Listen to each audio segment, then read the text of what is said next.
بسم اللہ الرحمن الرحیم۔ السلام علیکم عزیز طلباء، ہم پڑھ رہے تھے سبق نمبر 6 اردو ادب میں عید الفطر۔ پچھلے لیکچر میں ہم نے پڑھا تھا 1857 کی جنگ آزادی سے پہلے عید کے موضوعات پر کس قسم کی شاعری ہوتی تھی، اور 1857 کی جنگ آزادی کے بعد اردو شاعری کے حوالے سے عید سے متعلقہ موضوعات میں کس قسم کی تبدیلیاں رونما ہوئیں، اور مختلف شعراء کرام نے عید سے متعلقہ شاعری میں کن کن موضوعات کو قلم بند کیا۔ ایک اور اہم بات کہ اس دور میں نظم کی طرف خصوصی توجہ دی گئی۔ اس روایت کا آغاز سر سید احمد خاں سے ہوتا ہے۔ آئیے اب آگے پڑھتے ہیں۔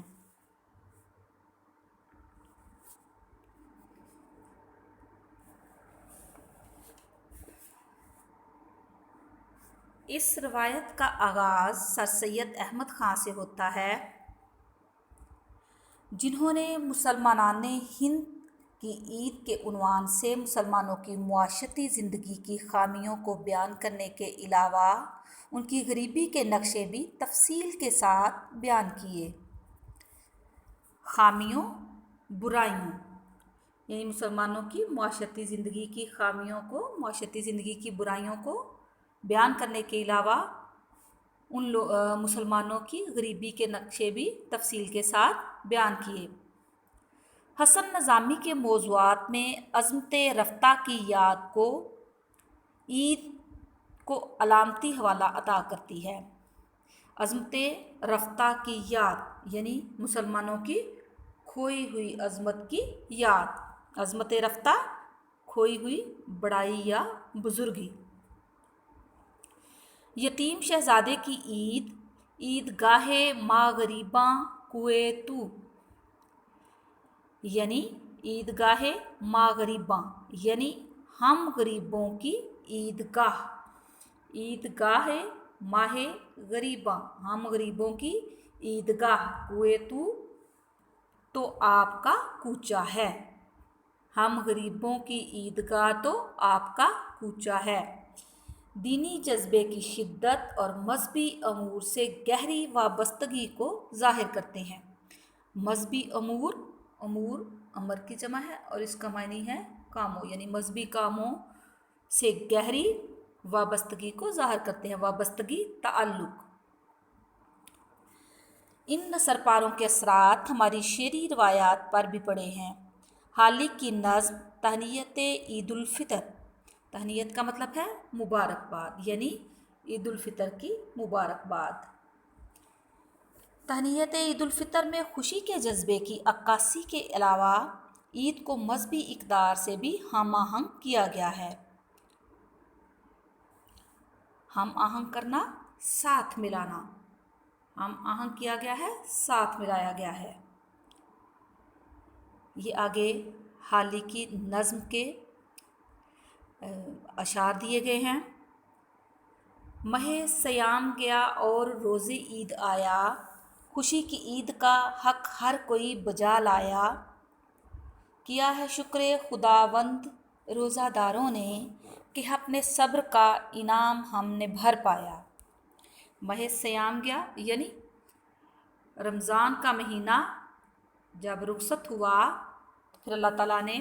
انعام کے طور پر مسلمانوں کو عید کا دن عطا کیا، روز عید، عید کا دن عطا کیا۔ خوشی کی عید کا حق ہر کوئی بجا لایا، بجا لایا ادا کرتا، یعنی تمام مسلمان رمضان کی خوشی کے طور پہ اللہ تعالیٰ کی طرف سے عطا کردہ عید کو مناتے ہیں۔ کیا ہے شکر خداوند روزہ داروں نے، یعنی جو مسلمان جنہوں نے پورا مہینہ نہایت صبر و استقامت کا مظاہرہ کرتے ہوئے روزے رکھنے کا حق بجا لایا، تو اللہ تعالیٰ نے ان کے صبر کے انعام کے طور پر انہیں عید کا دن عطا کیا۔ عید کی خوشی کی صورت میں اللہ تعالیٰ نے انہیں ان کے صبر کا پھل دیا۔ اقبال کے ہاں ہلال عید صرف ہمیں خوشی ہی نہیں